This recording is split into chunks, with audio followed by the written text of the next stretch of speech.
And now we're gonna focus on framing this doorway. That's step 2.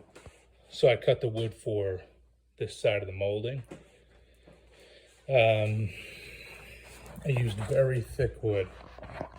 This is a 2x6. This is a 2x10. So the question is, why did I do that? And the answer is, I want to support this. I want to support this side section of the house or this wall as much as possible. And the reason for that is, may not be so easy to see here, but basically, this whole section, see,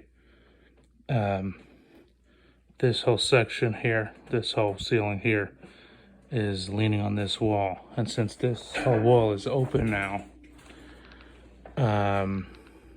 this centerpiece here, this column, is holding up the ceiling on this side, which is the second floor, the next floor, and on this side, this support beam here is holding up this whole section on the right and that whole section on the left. And because of that, I want to make this area as strong as possible.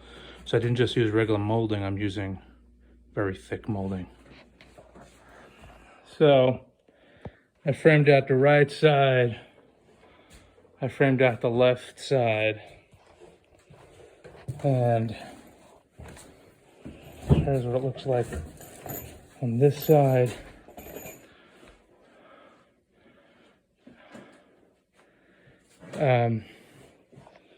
And this piece of wood is going to go right up in there and close the final closing. You know, there are many things that can be done with this. It could either be sanded down and stained. It could be painted over white or whatever color, you know, we like. But this is the rough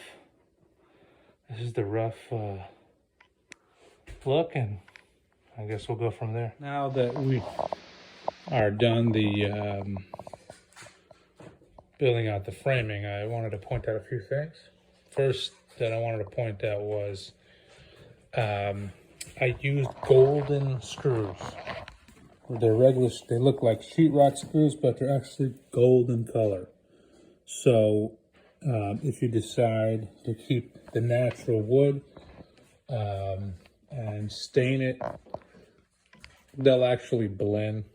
In our case, they're going to blend in with the wood better. Instead of having like black looking screws, we got these golden screws that blend in much better, and they don't ruin the look. See how it looks on the inside. This piece over here goes all the way up to the beams, to the beam that was up underneath, giving it support. And this piece of wood is just sitting right here, being held up by these 3 screws on both sides. But it's sitting in the air. It's not actually against anything.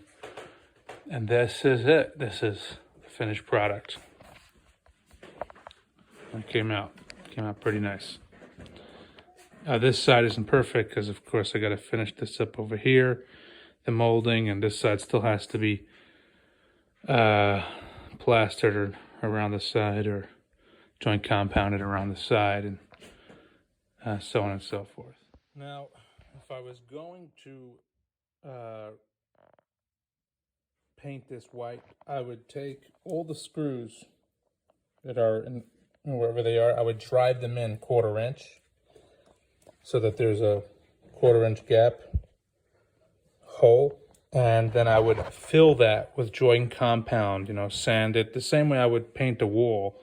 I'd fill the gaps, you know, maybe even over here, joint compound, and make it nice and smooth before painting.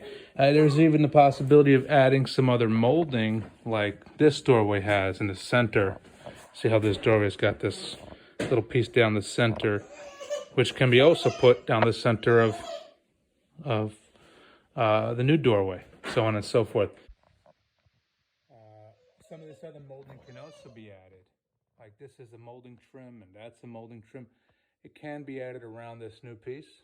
Yeah, if somebody wanted it. I personally don't care, but someone may want to make it match as perfectly as possible. And of course, that's a person's own prerogative.